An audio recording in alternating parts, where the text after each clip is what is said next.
আমি গ্রামের মেয়ে। আমার বাবা মা কৃষিকাজ করতেন। প্রতিদিন আমার বাবা মা ওই উত্তপ্ত রোদের দিকে পিঠ ঘুরিয়ে শুকনো মাটি চাষ করতেন। আমার বান্ধবীদের দেখাদেখি আমিও একদিন একটি নতুন রুমাল কিনতে চাইলাম।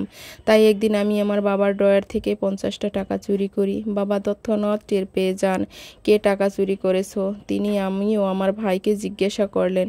আমি ভয় পেয়ে গিয়েছিলাম, কথা বলার সাহস পর্যন্ত পাইনি। আমরা কেউ দোষ স্বীকার করিনি। তখন বাবা বললেন, ঠিক আছে, যদি কেউ দোষ স্বীকার না করে থাকো তাহলে তোমাদের দুজনকেই শাস্তি পেতে হবে। হঠাৎ আমার ছোট্ট ভাইটা বাবার হাত ধরে বলল, বাবা আমি চুরি করেছি। সে আমার দোষ নিজের ঘাড়ে নেয় এবং বাবার হাতে প্রচুর মার খায়। মার খাওয়ার পর ছোট্ট ভাইটি আমার ব্যথায় বারবার কান্না করতে থাকে। এই দেখে মাঝরাতে ভাইয়ের কান্না আর সহ্য করতে না পেরে হঠাৎ খুব জোরে আমি কেঁদে উঠি। আমার ভাই তার ছোট্ট হাত দিয়ে আমার মুখটা চেপে ধরে বলল, আপু আমি আর কাঁদবো না, যা হওয়ার হয়ে গেছে। তার সেই মুখ ভঙ্গি, আমার কান্না থামানোর মুহূর্ত আমি কখনো কোনোদিনও ভুলতে পারবো না। সে বছর আমার ভাইয়ের বয়স ছিল 8 এবং আমার বয়স 11। এখনও আমার সাহস না থাকার জন্য নিজেকে অনেক ঘৃণা করি। অনেক বছর পার হয়ে গেছে, ঘটনাটি যেন আমার মনে হয় গতকালই ঘটেছে। যখন আমার ভাই মাধ্যমিক স্কুলের শেষ বছরে ছিল, তখন তাকে একটা নামিদামি উচ্চ মাধ্যমিক বিদ্যালয়ে ভর্তি হওয়ার জন্য নির্বাচন করা হয়। একই সময়ে আমিও একটি পাবলিক বিশ্ববিদ্যালয়ে ভর্তি হওয়ার সুযোগ পাই। সেদিন রাতে বাবা উঠোনের কোণে বসে একটার পর একটা সিগারেট খাচ্ছিলেন এবং শুনতে পেলাম তিনি মাকে জিজ্ঞেস করছিলেন, আমার 2 সন্তানই ভালো রেজাল্ট করেছে, খুবই ভালো রেজাল্ট। মা চোখ মুছছিলেন এবং দীর্ঘশ্বাস ফেলে বললেন, কি হবে এতে? আমরা কি দুজনের পড়াশোনার খরচ চালাতে পারবো? আর্থিক অবস্থা খারাপ হবার কারণে বাবা মা দুজনেই বেশ চিন্তিত ছিলেন। ঠিক তখনই আমার ভাই বাইরে থেকে এসে বাবার সামনে দাঁড়িয়ে বলল, বাবা আমি পড়তে চাই না, আমি যথেষ্ট পড়েছি। বাবা রেগে গিয়ে বললেন, তোমার মনোবল এত দুর্বল কেন? যদি আমাকে রাস্তায় ভিক্ষাও করতে হয় তবুও আমি তোমাদের দুজনকে স্কুল শেষ করা পর্যন্ত পড়াবো। এরপর তিনি আমাদের দুজনেরই পড়াশোনার খরচের জন্য গ্রামের প্রতিটা বাড়িতে গিয়ে টাকা ধার করতে শুরু করলেন।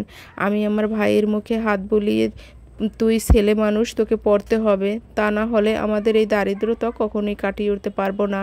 আর আমি সিদ্ধান্ত নিলাম বিশ্ববিদ্যালয়ে আর পড়াশোনা চালাবো না। আমার ছোট্ট ভাইটির মনে কী ছিল সেটা আমি জানতাম না। পরদিন ভোরবেলা আমার ভাই কিছু পুরনো কাপড় আর শুকনো কিছু খাবার নিয়ে বাড়ি ছেড়ে চলে যায়। সে আমার বিছানার পাশে একটা চিঠি রেখে সেখানে লেখা ছিল, আপু, বিশ্ববিদ্যালয়ে চান্স পাওয়া ও পড়াশোনার সুযোগ পাওয়া সবার জন্য নয়। আমি একটা কাজ খুঁজে নেব এবং তোমাদের জন্য টাকাও পাঠাবো। আমি চিঠিটা ধরে বিছানায় বসে ফুঁপিয়ে ফুঁপিয়ে কেঁদেছিলাম। এতই কেঁদেছিলাম যে আমার কণ্ঠস্বর হারিয়ে ফেলেছিলাম। বাবার পুরো গ্রাম থেকে ধার করে টাকা এবং আমার ভাইয়ের পাঠানো টাকায় আমি অবশেষে বিশ্ববিদ্যালয়ের 3য় বর্ষে পৌঁছাতে পারলাম। পরে জেনেছিলাম আমার ভাই রাজমিস্ত্রির কাজ করে এবং এই টাকাই পাঠাতো আমাদের জন্য। তখন আমার ভাইয়ের বয়স ছিল মাত্র 17 বছর আর আমার 20। একদিন আমি যখন আমার রুমে পড়াশোনা করছিলাম তখন আমার একজন রুমমেট এসে বলল, তোমাকে একজন খুঁজতে এসেছে। গ্রামের একটি ছেলে বাহিরে দাঁড়িয়ে আছে।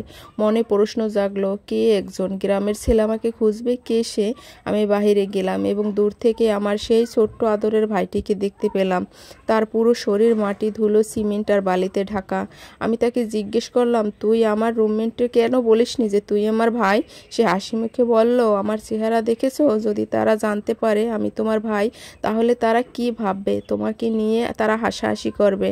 আমি এই মর্মাহত হলাম যে আমার চোখে পানি চলে আসলো। আমি তার শরীর থেকে বালি ধুলো পরিষ্কার করলাম এবং কণ্ঠে ভার এনে বললাম, আমি লোকের কথা নিয়ে চিন্তা করি না, তুই যাই হোক না কেন, তুই আমার ভাই। তার পকেট থেকে সে একটা প্রজাপতির চুলের ক্লিপ বের করলো। আমার চুলে সে পরিয়েও দিল। শহরের সব মেয়েদের দেখতে সে বলল যে, আপু, আমি শহরের সবার চুলে দেখলাম মেয়েদের যেটা পরে, তাই তোমার জন্য আমি নিয়ে এসেছি। আমি তাকে আমার নিজেকে আর ধরে রাখতে পারলাম না। আমি ভাইকে জড়িয়ে ধরে কেঁদে ফেললাম। তখন আমার ভাইয়ের বয়স ছিল মাত্র 20 আর আমার 23 বছর। আমি বিয়ে করার পর শহরে চলে গেলাম। আমার স্বামী অনেকবার আমার বাবা মাকে শহরে আমাদের সাথে থাকতে বলেছিল, কিন্তু তারা রাজি হয়নি। তারা বলেছিল গ্রাম ছেড়ে শহরে তারা থাকতে পারবে না। তখন সে বলল, আপু তুমি শুধু তোমার শ্বশুর বাড়ির যত্ন নাও, আমি এখানে বাবা মাকে দেখাশোনা করব। দেখতে দেখতে আমার স্বামী তার কারখানায় পরিচালক হয়ে গেলেন। আমরা আমার ভাইকে এই কারখানার মেইন ম্যানেজার হিসেবে রাখতে চেয়েছিলাম, কিন্তু আমার ভাই সেই আমাদের প্রস্তাব প্রত্যাখ্যান করলো। সে শুধুই মেরামতের একজন কর্মী হিসেবে কাজ শুরু করার সিদ্ধান্ত নিয়েছিল। একদিন একটি মইয়ের উপর থেকে পড়ে গিয়ে আমার ভাই তা বিদ্যুৎ স্পষ্ট হয়ে হাসপাতালে ভর্তি হয়। আমি এবং আমার স্বামী হাসপাতালে গিয়ে তাকে দেখতে পেলাম। তার পায়ে প্লাস্টার দেখে খুব রাগ করলাম। তাকে বললাম যে তুমি আমাদের প্রস্তাব কেন গ্রহণ করনি? ম্যানেজার হিসেবে থাকলে এই ধরনের ঝুঁকিপূর্ণ কাজ তোমাকে করতে হতো না। কেন তুমি সেদিন আমাদের কথা শোনোনি? গভীর মুখে সে বলল, তোমার স্বামী তো এখন পরিচালক। আমি যদি অশিক্ষিত হয়েও ম্যানেজার হতাম তাহলে কি ধরনের গুজব ছড়াতো, সবাই কি ভাবতো? অশিক্ষিত হয়েও শুধু নিজের শ্যালক বলে আমাকে ম্যানেজার বানানো হয়েছে। তোমার স্বামীর সম্মানটা কোথায় গিয়ে ঠেকতো? আমার ভাইয়ের কথাগুলো শুনে আমার চোখে পানি চলে আসলো। তখন আমি বললাম, কিন্তু তোর তো পড়াশোনা শেষ করা হয়নি আমার জন্যই। সে হাত ধরে বলল, পিছনের কথা আর বলো না আপু। সেই বছর তার বয়স ছিল 26 এবং আমার 29। আমার ভাই 30 বছর বয়সে একটি গ্রামের কৃষকের মেয়ে বিয়ে করলো। বিয়ের অনুষ্ঠানের মঞ্চে সকলের সামনে সবাই জিজ্ঞেস করলো, আপনি সবচেয়ে কাকে বেশি ভালোবাসেন এবং শ্রদ্ধা করেন? এক মুহূর্ত না ভেবে আমার ভাই উত্তর দিয়ে বলল, আমার বোনকে আমি সবচেয়ে বেশি ভালোবাসি।